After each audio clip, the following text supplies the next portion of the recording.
Okay, so the 32 piece screwdriver set. I love the fact that it comes in this little bitty package. Everything can kind of hold nice and tightly. It also has a locking mechanism on the front of this, so you're not going to lose any of your pieces.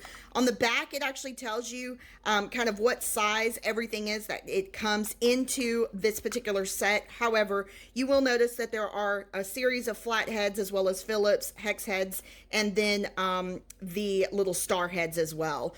The screwdriver just goes ahead and it pops out, and then this attachment here, when you pull this part of the metal back, it'll open it for you to be able to set this into whichever length that you want this to be.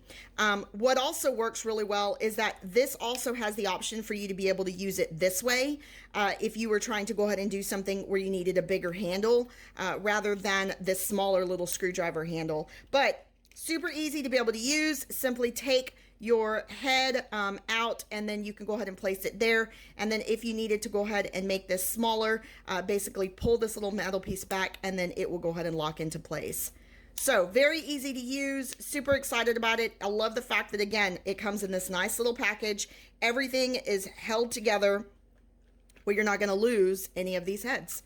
So thanks for watching, guys. Y'all have a great day.